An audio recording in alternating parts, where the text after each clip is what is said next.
Hi there, and welcome back to the Energy Sector Heroes podcast. My name is Michelle Fraser, and every week I will speak with incredible people who share their lessons, experiences, and stories from their time spent in the energy sector.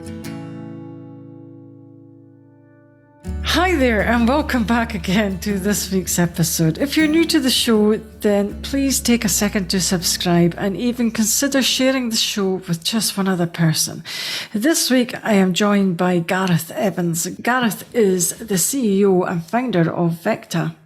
Gareth, would you like to introduce yourself, please? Yeah, great to be here, Michelle. And I'm Gareth, CEO and founder of VECKTA, originally from close to you, Liverpool, England. I'd say I'm a adventurer, family man. I've had the pleasure of living and working all around the world within the energy sector. And today, very focused on supporting businesses to access affordable, reliable, sustainable, and profitable energy solutions. Okay, how do you go about doing that then? Yeah, so VECKTA today is the platform and marketplace, and for the on-site energy industry. So what we do is we support businesses to simplify and accelerate their energy transition journey. It's very complex for many. Many don't even know what energy is, let alone why are their bills going up? Why is their power going off? Or why is it so hard for them to reduce their emissions? And what we support businesses to do is to assess and prioritize where they can get the greatest return on investment, support them to design systems that will match their specific business needs and objectives, and then get firm qualified bids from the best suppliers in the market who can then go and build these solutions for them. And what we specialize in is what's called on-site energy. So where businesses can generate and store energy right at their facility using solar, wind, gas, diesel, fuel cells, battery storage, electric vehicle charging infrastructure to really maximize how they use their energy, what they spend on it, and making sure that it shows up when they need it at the right price with the right sustainability profile to meet their specific needs. Okay. So you were mentioned before that not a lot of people know what energy is. How do you mean? I've never heard Yeah, I that think before. many of the business leaders we speak to, they obviously know that energy is critical to their operations. Today, energy makes up between 5 and 40% of businesses' operational costs. So it's a massive line item. But I'd say up until the last few years, the central grid where we get our energy has been reliable. Energy has largely been affordable, and not a lot of pressure is on businesses to be sustainable. And so, as such, I don't think it was a very serious topic of conversation in boardrooms, in executive teams. And that's definitely changing. Energy costs are skyrocketing now. Power outages are increasing in frequency and duration. And the pressure from capital markets, from board members, from teams, from employees, customers to reduce emissions is mounting every day. And I think many business leaders have just paid the energy bill that shows up every month without necessarily even looking at it, not necessarily knowing what a kilowatt is, what a kilowatt hour is, where their energy comes from, how it gets there. And so I think all of this is new to a lot of people. And we see our job in helping business leaders to understand what is going on, where their energy comes from today, what the risks are, helping them hedge those risks, and then helping them really utilize the energy transition as a huge opportunity versus a risk. When done right, profitability can be achieved as well as sustainability, not instead of. Okay. But do you really think that the energy sector can be sustainable? Yeah, absolutely. We are seeing with our customers using the platform that using on-site energy systems combined with energy efficiency practices, they can reduce their emission profiles depending on where they are. Every location is unique depending on how the grid generates power, how much energy the business consumes, et cetera, et cetera, et cetera. But we're seeing businesses being able to reduce their emissions by 30, 40, 50% plus, as well as reduce their energy costs by 10 to 50% based on what they pay their grid utility provider today. And so I think we're still a ways away from being 100% sustainable. I think that's still decades in the making, but we can certainly make very significant impacts today. And I think we need to do that in a very purposeful way. As you have alluded to, this isn't a one size fits all. It's not going to make sense for all businesses, but for many, it definitely does. And we're not going to achieve this overnight, but I think we have to support businesses with the right intelligence, the right data, the right insights, and the right options to actually explore what is possible. Okay. So you were saying that you were from Liverpool originally. Yeah. Yes. Yeah. So where about are you based just now then? Today in San Diego. It's been a bit of a unique pathway to here. After I left Liverpool to get to university, went to university at Lancaster University, studied environmental science, always had a love for geography and the outdoors. I was actually being paid for to go through university by the Royal Air Force, and so I actually always thought I was going to be a pilot, and geography was just something I enjoyed as a bit of a pastime. But that didn't work out for many reasons. I ended up traveling the world and running out of money essentially in Calgary, Canada, and the oil and gas industry there was booming. And I had the opportunity to work with a lot of the majors cleaning up old oil and gas well sites throughout the Rocky Mountains. So I got to live remotely on very, very extreme well pads in the middle of nowhere and helping return them back to their original form, typically crown forestry land. But that created a mega opportunity for me to go to Iraq right after the Second Gulf War and support ExxonMobil, Eni, Petronas, and many others to move into the region to really help the Iraqi oil companies to improve the way they're operating their oil fields. So I did a fairly significant project there for several years. Pretty stressful conditions, being mortar attacked most evenings, going out with personal protection teams every day. But that was my real insight into how energy is the lifeblood of everything we do. And I saw that, you know, after that years of conflict, the infrastructure had been devastated in Iraq and people were surviving on 2 to 4 hours of power a day. And that leads to really bad consequences. You know, businesses can't operate, people can't cool themselves, keep themselves warm, get access to education, water, the list goes on. And so that's when my real kind of personal mission took off for wanting to create affordable, reliable, clean power for everyone. But I worked with Worley, one of the large EPCs, and had the opportunity to head off to Perth, Australia, supported the mining, LNG, oil and gas industry to really develop and optimize some of their big projects down there. And then came back to the US, transitioned with them and ran their global power consulting practice for what we call distributed energy or on-site energy. And that's where we actually incubated the concept of VECKTA within the corporation and then got them to invest in our startup in 2019. So it's been a wild ride, let's say. Okay, but that must be really difficult for many companies and even just the whole country to have a few hours of energy a day, though. Yeah, I think this is one of the most eye-opening experiences I had, Michelle, was every morning we'd be briefed by the US military around the security issues that we may face on that any given day, any given week. And on one particular briefing, they showed us a video of a couple of guys who were releasing a rocket that was aimed at our base.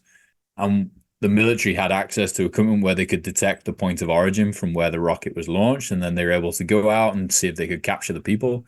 On this night, they hadn't captured anyone, but they found a video recorder that had been left behind that they would use to prove they had completed their objective. And what was very eye-opening for me was it was two individuals, and they were essentially, it was translated to us. They were saying, you know, it's cold, it's wet. I don't want to be here. I wish I was at home with my family. And what we were being educated was these people were being paid a couple of $100s to go and do this. And they weren't insurgents. They weren't terrorists. They were just you and I needing to feed our families, needing money to buy diesel for a generator. And I think it just showed to me that today we have the infrastructure to provide this reliable power. But the moment that that's gone, the consequences are very dire and very significant. And so we need to prevent that. And people don't realize how fragile the infrastructure is that we all rely on. And so, yeah, it's impossible for a country, a business, an individual to operate without access to energy. And it's becoming even harder as we electrify more and more of our lives, essentially. I do agree. It's going to get more difficult, but I don't think that the energy sector is going to be going away anytime soon. So, No, I think we have to be super proud of the infrastructure we built. The oil and gas industry has literally allowed us to create the quality of life that we all enjoy today. I think the challenge is the infrastructure, particularly the transmission lines, the power plants. They are now all starting to age. Some of the infrastructure we rely on is 50, 70, 100 years old. It's becoming less reliable, and there are many points of failure. And the risk is by relying on central infrastructure systems that when one transmission line gets taken out or one substation gets impacted, it has massive knock-on effects. And so what the vision of the future is we have a more distributed infrastructure base. So we're generating and storing energy where we need it, and then enabling that infrastructure to be able to work in tandem, communicate together, such that we've got a more resilient, adaptable, flexible, multi-pronged generation source versus relying on big central infrastructure. okay, is that going to be difficult to do then? It's certainly not going to be easy the way we've sort of built our infrastructure to date. But I think what's great about these systems is because they're smaller, because they are built on the facilities where we need them. They're actually, and the equipment exists today, the capabilities exist. There's people in the market that actually want to finance these systems. And so I'd say one of the biggest misconceptions for a lot of businesses is they need to have a lot of money to go and do this. Actually, they don't need any money at all. Someone will actually pay for the asset, build it, operate it, and just sell them energy at less than what they pay their utility provider today. And then they have the resilience of having the energy infrastructure right at their facility, so power outage risks are reduced.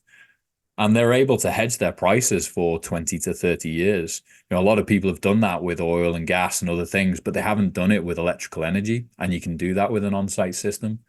And so I think it's more an education and awareness challenge than actually sort of an infrastructure challenge, honestly. I think we can build these systems quite quickly, quite efficiently.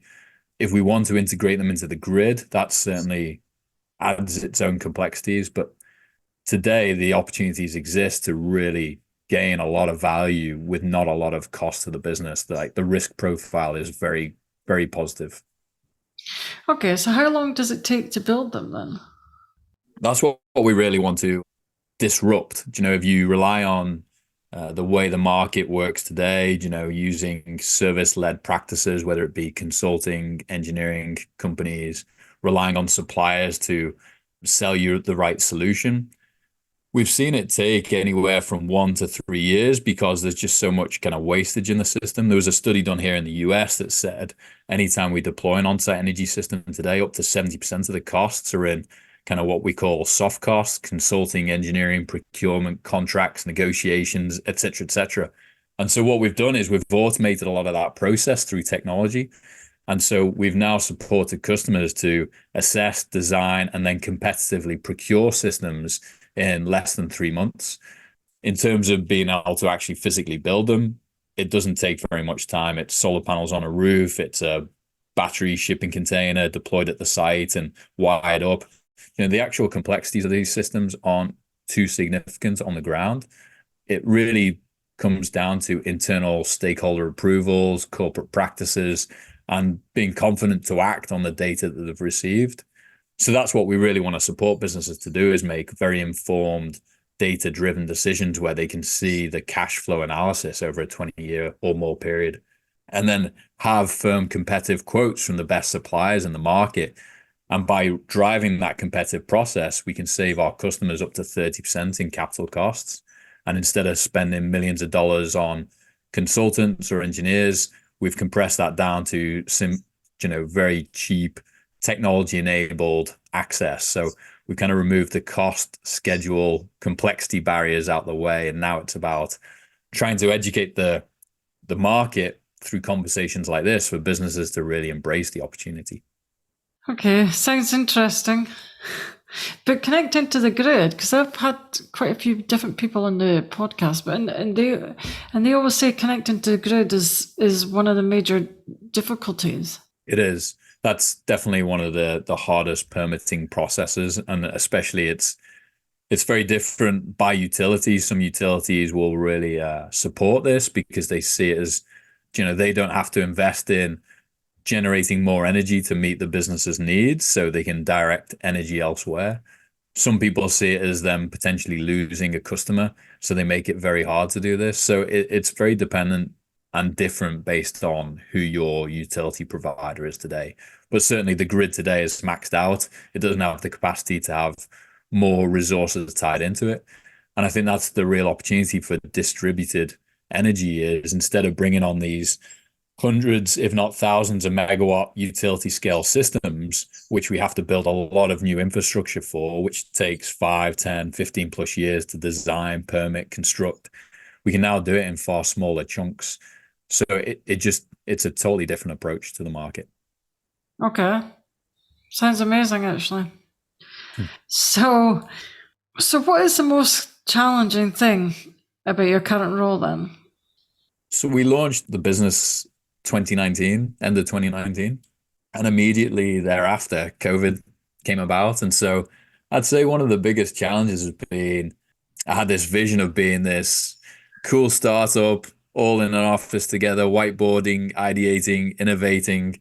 And as a result of COVID, we've ended up building a completely remote business, which is awesome because we've been able to attract the best talent from around the world. And now we've got people in Canada, US, Australia, Europe, South America. And so it's created this really flexible, high profile, talented team. But in the process, you lose a lot of that real time innovation, ideation that you get through in person interaction, as well as a lot of customers ended up shifting to a point of not wanting to meet. They realized that they could meet through Zoom and achieve their desired objectives. But there's still something to be said about that personal connection, the interactions, the relationships, the trust that can be built through that process. And so we managed to overcome that really well internally. We have summits several times a year where we bring the whole team together. We rent a big house. We all spend the week strategizing, working on our culture, hanging out, cooking together, doing activities. So that's really great. And then we're really starting to now see more and more customers being willing to meet. But all this leads to the fact that education and awareness is the biggest barrier in the market today. And we're really pushing hard to use the likes of these forums, our marketing channels, more people time with our customers to really help them understand that this isn't a scary unknown. This is like the smart business thing to do. So it's really trying to tell that story in a simple, understandable, engaging way is probably the biggest challenge, especially in this kind of remote world. I would have thought so as well. So what is your zone of genius then? What are you most good at? Me personally or our business? Yeah, well, you personally and your business Yeah. actually. I'd say common sense, practical global experience, which leads to a leadership style that is less of like all about kind of leading by example, setting the vision, setting the goals, and then letting the team run after it hard without any micromanagement, and building relationships and trust with our customers, our suppliers, our team members quickly. And I'm really kind of living and operating by core values that people connect with. I think all that leads to really the right outcomes. And I'm only able to do that because I've got an awesome family and I've got a very active lifestyle, which brings the kind of, I firmly believe there isn't such a thing as work-life balance. I believe in work-life integration. So I've been able to integrate work, pleasure, family all into everything I do. So I think that really helps. Do you think it's harder to run a business remotely? Or do you think it's really benefited you? I think it's actually been awesome. There's definitely moments where I wonder what it would have been like if we'd have built the whole team here in San Diego or another place on the planet. But I think what it's created is I get way more time with the family while running a very kind of high stress role and running a business and being responsible for people and projects and customers and all that good stuff, investors' money. So I get a lot more time with friends and family while also being able to do my job. But I also get to hire and build a team with the best people in the world and having no limitations to that. And I think that's a huge opportunity. And it gives us the ability to scale globally when previously that probably would have been a very challenging task, or it would have felt very overwhelming trying to start a new office somewhere. We don't have a fixed office. We almost have our flexible shop front where we come together where it makes sense with each other at the right times. Okay, but then is it easier to manage people when they're working remotely? I think it would be hard. I think if you hire the right people, it's very easy. I think as long as you can trust that they're doing the right things at the right time and representing the business in the right way and giving it their all, then it makes sense. I think as businesses scale and get probably less intimate and less personal, and it's probably harder to keep track of that and to be constantly hiring and retaining the right talent. But with the technology available today, Slack and Google and Zoom and all these different things, literally we're in communication all day, every day anyway. I'd say we're probably in communication more remotely than maybe we would even be if we were all in the same office. Okay, excellent. So, how would you describe your typical working week then? Typical work week for me. Well, every day I start with the same sort of routine, up at 5:30, and I like to do have my lemon water, do a bit of breathing. I do a half an hour spin on my bike, and then I walk my son up to school. That's probably the best 20 minutes of my day, is just getting to hang out with him and sort of be present and in the moment and get a bit of a walk. And then I come back and I've blocked off my morning for internal focus. So whether that's strategy, sales, marketing activities, they're the things that I need to be hyper focused on. And then in the afternoons, I then take my calls with team members, customers, suppliers, and then that's kind of the workflow. I have 15 minutes blocked right in the middle of the day to focus on taking a breath and making sure everything's under control. I have a tracking book next to me that I use. Someone gave me several years ago called Clever Fox, which is like a daily planner. So I use that every day to capture core objectives, what I've learned, what I'm grateful for, what I'm going to execute on any given day. And so I use that to make sure that I'm constantly on top of what I need to be doing and not getting distracted. Okay, so have you ever had any career disasters then? I've had multiple. I think very, very early on when I was a consultant in Calgary, one of my first kind of disasters was there's something called the Calgary Stampede, where the whole city kind of shuts down and everyone celebrates a big rodeo together. And got very went out on an evening, several customers, and at one point, me and this customer were essentially, he was the booking bronco and I was the person riding the booking bronco. And I got called in the next day and said, you've got to know where to draw the line in terms of your relationships to your customers. I almost lost my job on that occasion. That was kind of a young, naive moment.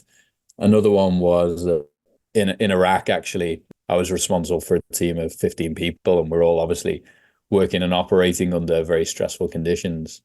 And one of the guys on the team ended up taking a photo of him looking like he was kind of being kidnapped as a bit of an internal joke. But he posted it on social media, and it created a real ruckus for us in terms of how that was received. And while I had no control over that act, we had to address it very quickly. And we all, as a project team, we almost all lost our jobs because of that. It just showed me that you need to really represent yourself and your team well at all times. And even when you think it's a joke, things can be perceived very differently when it's put into social media world. So that was a huge lesson learned. And I think the last one would be when we started this business, I had a board member who recommended a CTO for our business. And because it was a personal recommendation, I kind of didn't do the normal vetting and interview process that maybe I would normally do with other significant hires.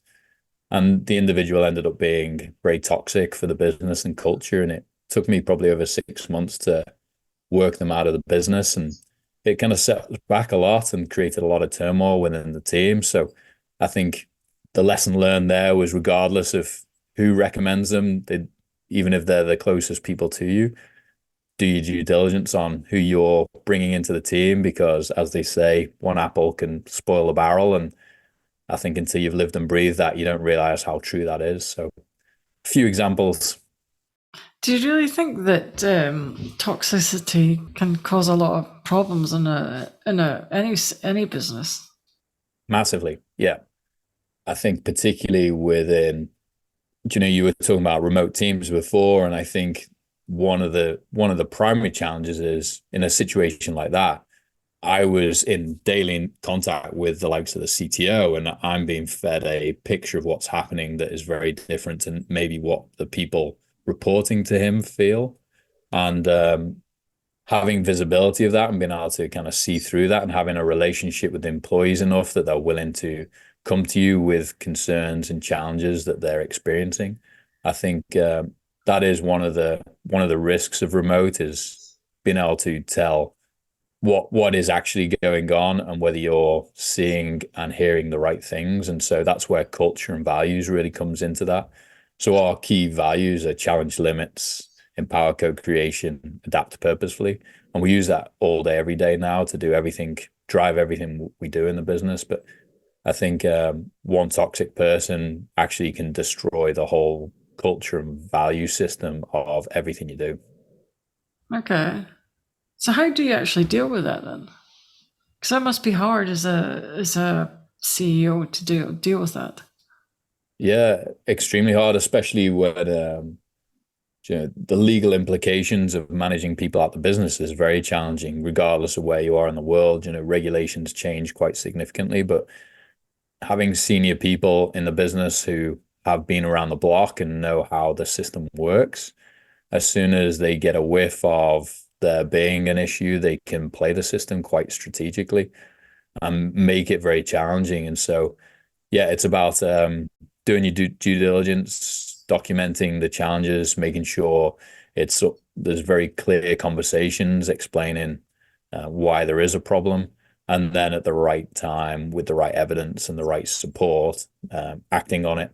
And I think always in hindsight, it feels like you should have made the decision earlier, but I'm a firm believer in giving people the benefit of the doubt and making sure that you're empathetic and you're truly understanding the right situation. Sometimes that can make the process longer than it needs to be, but at least then you can act with confidence, knowing that you've done everything you can to try and remedy the situation instead of just, jump into the pulling the pull where. But anytime I've had to do that in my career, it always ends up being the best outcome. There's never, for the individual and for the business, because often if they're not right for your business, it also means they're not happy doing what they're doing. And so, yeah, hard in the moment, very emotionally challenging, but largely always the right thing to do. Okay. So when you are interviewing someone, what would you normally look for? Yeah, we actually bring it back a lot to those core values. So how has an individual challenged the limits? One of the really interesting questions that was shared with me that I often ask is like, take yourself back to a time when you were, 8, 10, 12. Like, what did you do to challenge your limits? And it's a very interesting question, because they say that kind of the values you display back then are very reflective of how you still operate to this day. So, trying to find unique questions like that where it gets beyond the pre-rehearsed kind of tact that a lot of people will take, but really making sure that we dig into how people challenge the limits, when they've run into challenges, how have they adapted with purpose, how have they collaborated with other people to build that community, build that outcome. So trying to really tie the whole process to those values, gut instinct, making sure that there's a good fit, and then doing good reference checks for sure, and actually just not making snap decisions. I think we've always been burnt when we've made quick decisions because we think we need someone in the seat. But the likes of our head of sales, Dan, he and I spoke for probably over a year before I ended up hiring him. And we went on mountain bike rides together. We had beers together, so I got to see the individual outside of just kind of a confined interview process. And we also, especially for some of the technical roles, do case study work. So we actually set people a challenge and see how they operate. And we really don't necessarily care what the results look like, but we like to see how did they approach it, what tactics did they apply, how do they communicate their thinking process. It's definitely all about kind of the aptitude, attitude, rather than their technical expertise. It's about getting down to their core characteristics.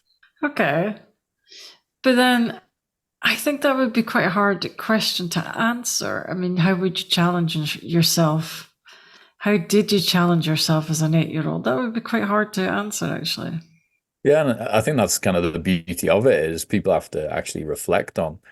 It could be, for me personally, it could be something along the lines of like at the age of 9, I was 11 actually. The age of 11, I was doing a paper round 5 days a week at 5:30 every morning. I was through rain, hail, sleet, snow, up doing my round and working hard, working consistently. It could be as simple as something like that, showing that you are willing to take the initiative and get out there and fend for yourself and do something interesting. Okay. Interesting. Interesting answer. Yeah, Yeah. So is there anything that you still like to achieve in your career then? absolutely. My mission personally is to create reliable, affordable, clean power for everyone. Today, we're focused on businesses because they have the biggest energy needs, they have the biggest emission profiles, and they've also got the money to do something about it. And so that's the priority today. I want VECKTA to be the platform that every business leader in the world thinks about when they think about energy. And so that's what we're building towards. That's the mission, that's the objective, and I think it's attainable. I think the energy industry is a huge opportunity. I think we're going to go through a multi-decade transition, and it's rife for disruption. And a lot of people don't realize how important it is to our lives. They're not making it interesting. They're not making it fun. They're not providing the experience that customers need and want. And so I want to wrap all of that into an incredible product, team, culture, brand that the best talent in the world wants to work for and customers all around the world want to work with, because it's the right thing to do. It's the profitable thing to do. And if we do it right, we'll create a thriving future for all where we can actually all enjoy the reason we're here, which is kind of the primary outcome. Okay. Excellent answer, actually. It is an excellent answer. So, what keeps you motivated when times get tough then? Certainly, there's always setbacks and roadblocks and many punches in the face every day. I think it's having that clear mission, vision, having the game plan. And my mantra for this quarter is show up every day, no excuses. And I think that's kind of key to all of this is that you need to just stay consistent, stay persistent, show up every day, and it will come, as long as you're learning, adapting. And the motivation is that we all need energy. And so if we don't have a world where we have access to energy, bad things happen. And I do not want to see those bad things happen. I've experienced it in Iraq, and people think that that's an extreme use case, and it's definitely not. Our infrastructure is in a very vulnerable predicament, and it would not take many cascading of events for us all to be sat here wondering why our lights are not turning on or why our plant hasn't started up. And that has pretty bad consequences. And I want to make sure that we have the fun, thriving outcomes versus the high risk downside opportunities. Yeah, but dealing with, I mean, when you were working in Iraq, that must have been really hard and very challenging, though. It definitely was. I'd say for probably 2 years afterwards, I probably suffered a bit of PTSD in hindsight. Took myself to hospital a few times thinking I was having a heart attack afterwards. I couldn't get on a train, a plane, a bus without kind of feeling really anxious. I constantly felt like I needed to go to the toilet. And so then I'd think about it, stress out about it. And there was this like horrible anxiety every time I felt in a confined place. But I think that's where, I always then turn back to exercise and the breathing and the cold plunges and all the things I enjoy doing, because that kind of keeps you present and in the moment, and makes you, and having gone through something like that, you realize that a lot of the things that feel like setbacks on any given day are actually, you know, minor speed bumps, and they are very, they're inconsequential in the grand scheme of things. And so you get a better appreciation for what is actually stressful and what actually should make you anxious.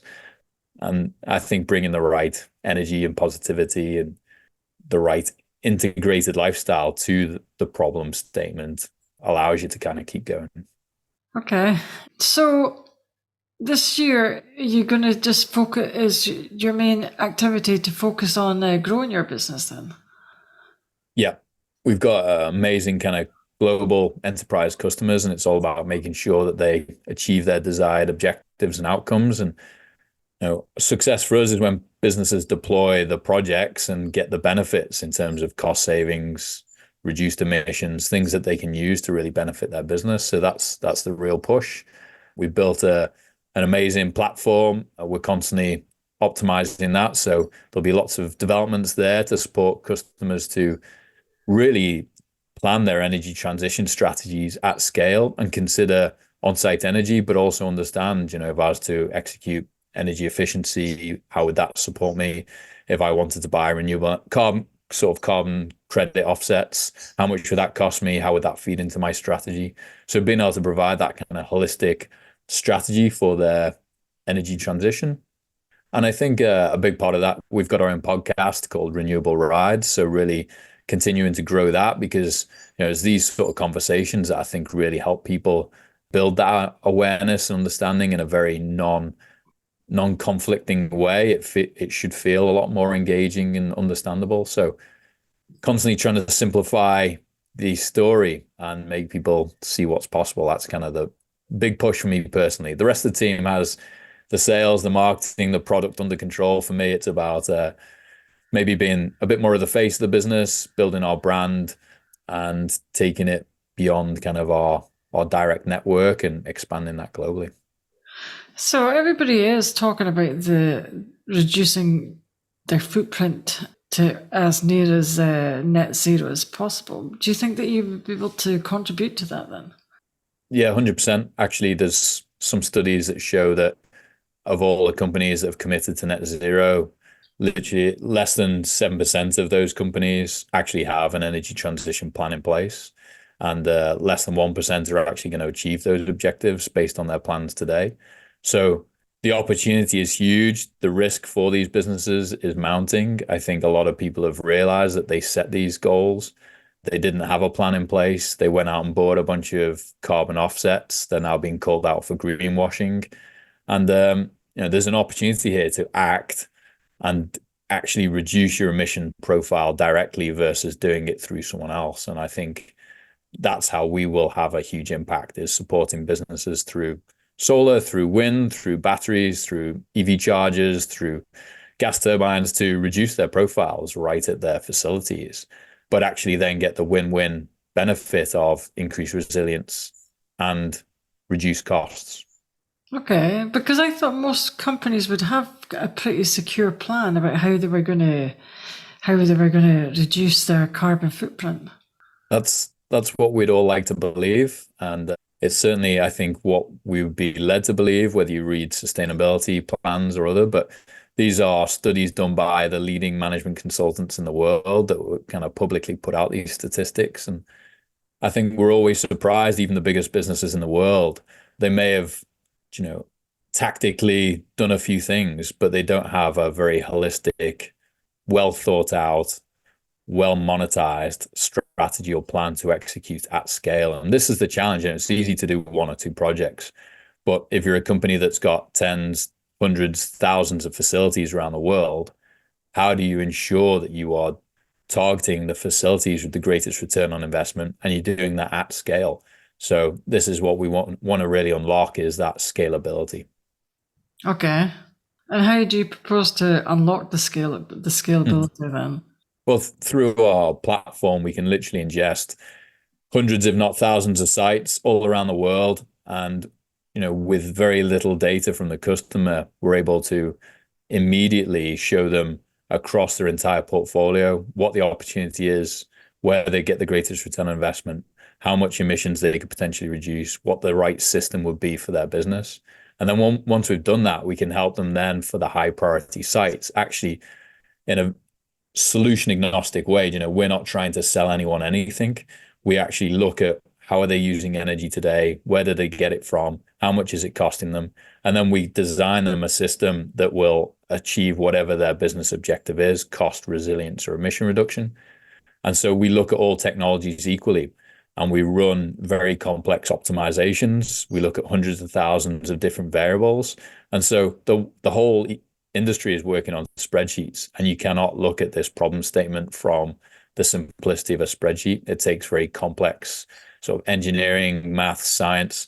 So we take that approach and we make sure that customers get the right system for their needs, not what the market thinks they need to buy. The way the market's set up today is suppliers want to sell you their panels or their wind turbines or their battery, but you don't know who to believe. You don't know what system is right for you. So we want to arm you with the right intelligence, data, insights to know what is right for your needs. And then we make sure we go and get you competitive quotes from the market.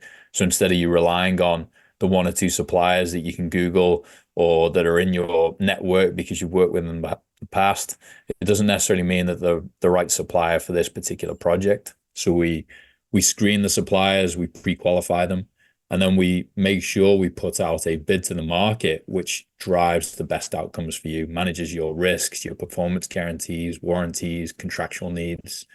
And we make sure that by creating that competitive landscape that we reduce the costs of those systems by as much as possible.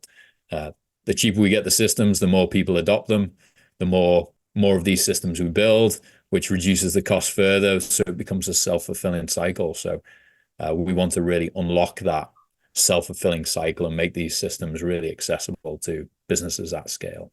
Okay, so you provide a whole service then to the companies from start to finish then. That's right. All technology enabled, supported by individuals with unique expertise. So we know that a lot of businesses, they want to be handheld through this process, but they don't want to spend millions of dollars on a consultant to do that. So we've built a technology that does a lot of the heavy lifting for them. And then we use our experts to talk them through it and then step them through the process to make sure that they are truly comfortable making these decisions, because they are one-way door decisions. As we say, you're buying a system that will last you for the next 15 to 25 years. And you do not want to put your money into the wrong system. So we want to make sure that customers invest in the right systems. But yes, end to end, because we help you assess, design, deploy, and then we even monitor the asset once it's built and make sure that you get what you paid for. And if you're not getting what you paid for, we help you ensure that you do. And then as years go on, and maybe the system needs to be upgraded, by monitoring the system, we're able to help give you those insights. Maybe you need to now add a new battery to the system because batteries have come down in price or your utility rates have changed. So we're constantly providing that dynamic intelligence to ensure that business leaders are not just working on a snapshot in time. It's real time, it's up to date, and it's interactive. Okay, so how would a new graduate get into that sort of type of role then? Yeah, we actually have one starting with us next week. She's coming on as one of our energy modeling experts. And yeah, this is a young market, so you don't necessarily have to have specific expertise in the sector per se. We've hired everyone from economists to capital experts to renewable project developers to people who have been in oil and gas their whole careers and now they want to transition out. So I'd say there's no single channel I'd say you have to come from. I'd say you have to have a passion for the industry. You have to have a core skill set that you can apply. And you have to be willing to see that this is a technical and a financial opportunity. And so you can't get stuck in the technicalities of a system and all the engineering nuances. You need to also understand that these systems have to be profitable. They have to be economic, they have to be viable. And so whether it's a lot of us have environmental science backgrounds, geography, engineering, economists, finance, it doesn't really matter. But I think look for a business that aligns in terms of your values, your motivations, and has the right mission and objectives, and then figure out how to get in there through networking and knocking on the door a lot. Okay. So do you have any advice for anybody, any young graduates wanting to come into the energy sector? Yeah, I think say yes, take the risk. A lot of people say that they want to travel the world and work in this industry. And when it actually comes down to leaving friends, family, moving homes, taking a slight pay cut to change sectors, people aren't willing to do that. And so those that are willing to take that risk, put themselves out there, say yes, have a crack at it, the doors open very quickly.